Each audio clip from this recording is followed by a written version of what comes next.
అందరికీ నమస్కారం. Sai Shanmukha trend vlogs ఛానల్‌కి స్వాగతం. పరమేశ్వరుడిని అభిషేక ప్రియుడిగా, వెంకటేశ్వరుడిని అలంకార ప్రియుడిగా పిలుస్తాము. ఆ హరిహరులిద్దరూ ఒకే చోట కొలువుదీరి అభిషేకాలతో, అలంకారాలతో కళకళలాడుతూ పూజలందుకుంటున్న ఆలయమే లక్ష్మీ వెంకటేశ్వర స్వామి క్షేత్రం. ఈ ఆలయం ఎక్కడ ఉంది? ఈ క్షేత్రం యొక్క విశేషాలను ఈ వీడియోలో మనం తెలుసుకుందాం.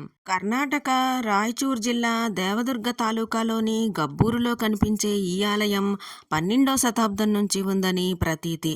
శివాలయంలో శ్రీహరి అవతారమైన వెంకటేశ్వరుడు కొలువుదీరడం వెనుక, స్వామికి ఇక్కడ వేడి నీళ్లతో అభిషేకం చేయడం వెనుక ఆసక్తికరమైన కథనం ఉంది. స్థల పురాణం ప్రకారం ఈ ఆలయం ఎప్పటి నుంచి ఉందనే విషయంలో ఆధారాలు లేకపోయినా 12వ శతాబ్దంలో సేవన వంశానికి చెందిన సింహనుడు అనే రాజు పునర్నిర్మించటంతో అందరికీ తెలిసిందని చెప్తారు. నిజానికి ఇక్కడ శివకేశవులు ఇద్దరూ దర్శనమిస్తున్నా కూడా ఈ ఆలయాన్ని పరమేశ్వరుడి కోసమే నిర్మించారట. శివలింగాన్ని ప్రతిష్ఠించేందుకు గర్భగుడిలో ఓ పీఠాన్ని కూడా ఏర్పాటు చేశారట. అయితే శ్రీహరి శివుడికి కలలో కనిపించి తనకు ఈ ఆలయంలో చోటు కల్పించమని అడగడంతో శివుడు తన కోసం ఏర్పాటు చేసిన పీఠాన్ని శ్రీహరికి ఇచ్చాడట. ఆ తరువాత అగస్త్యముని తన ధ్యానశక్తి ద్వారా దేవతల సమక్షంలో వెంకటేశ్వర స్వామిని, పరమేశ్వరుడిని బ్రహ్మసూత్ర శివలింగం రూపంలో ప్రతిష్ఠించాడని కథనం. శివకేశవులు ఇద్దరూ ఒకే చోట కొలువుదీరిన ఆలయాలు చాలా అరుదుగా ఉంటాయి. అలాంటి వాటిల్లో ఈ లక్ష్మీ వెంకటేశ్వర స్వామి ఆలయం ఒకటి. అలాగే ఇక్కడ శివుడు, వెంకటేశ్వరుడు 2 గర్భాలయాల్లో దర్శనమిస్తూ కనిపిస్తారు. ప్రసన్న వెంకటరమణ, ప్రసన్న రాజేశ్వరిగా పిలిచే ఈ శివకేశవులను దర్శించుకుంటే కోరిన కోర్కెలు నెరవేరుతాయని, సకల శుభాలు కలుగుతాయని నమ్మకం. ఈ ఆలయంలోని శివలింగానికి బ్రహ్మసూత్రం ఉంటుంది. అంటే శివలింగం పైన ప్రత్యేకంగా గీతలు కనిపిస్తాయి.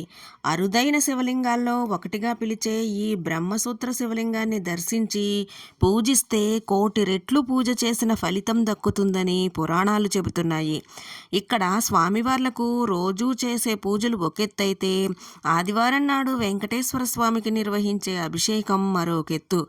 ముఖ్యంగా ఆ రోజున వెంకటేశ్వర స్వామికి పొగలు కక్కే నీటితో అభిషేకం చేస్తారు. అయితే ఆ నీరు స్వామి పాదాలకు చేరుతుండగానే చల్లగా మారిపోతుంది. ఇదంతా రెప్పపాటు సమయంలోనే జరిగిపోతుందని అంటారు ఆలయ అర్చకులు. కొన్నాళ్ల క్రితం కొందరు స్వామీజీలు ఇక్కడికి వచ్చి పూజలు చేసి పొగలు కక్కే నీటిని తెప్పించి వెంకటేశ్వర స్వామికి అభిషేకం చేశారు. అలా పోసిన వేడి నీరు పాదాలకు చేరుకునే లోపే చల్లగా మారిపోయింది. అప్పటి నుంచి మేము ఆ అభిషేకాన్ని కొనసాగిస్తున్నాము. అయితే ప్రతిరోజు కాకుండా ఒక్క ఆదివారాలు మాత్రమే నిర్వహిస్తాము. ఈ అభిషేక కార్యక్రమాన్ని చూసేందుకు హైదరాబాదు, విశాఖపట్నం, విజయవాడలతో పాటు బంగ్లాదేశ్ నుంచి భక్తులు ఆలయానికి వస్తున్నారు. అలా వచ్చే భక్తులకు తీర్థ ప్రసాదాలని కూడా అందిస్తున్నాం. ఎప్పుడైనా ఆదివారం ఏకాదశి వస్తే కనుక ఆ ఒక్క రోజున ప్రసాదాలు ఉండవు అంటూ వివరిస్తారు ఆలయ అర్చకుల్లో ఒకరైన రామాచారి.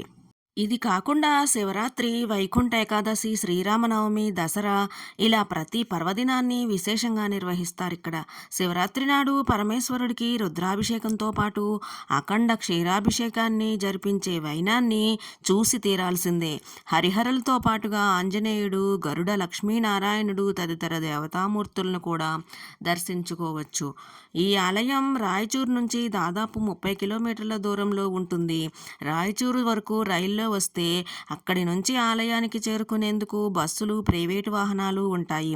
హైదరాబాద్ నుంచి ఆలయానికి రోడ్డు మార్గంలో వెళ్ళాలనుకునే వారికి దాదాపు 4:30 గంటల సమయం పడుతుంది. హరిహర క్షేత్రంగా పిలిచే ఈ ఆలయంపై మీ అభిప్రాయాన్ని కామెంట్ సెక్షన్లో కామెంట్ చేయండి. వీడియో నచ్చితే లైక్ చేయండి, షేర్ చేయండి. సాయి షణ్ముఖ ట్రెండ్ వ్లాగ్స్ ఛానల్ని సబ్స్క్రైబ్ చేసుకొని ఫాలో చేయండి. Thank you for watching.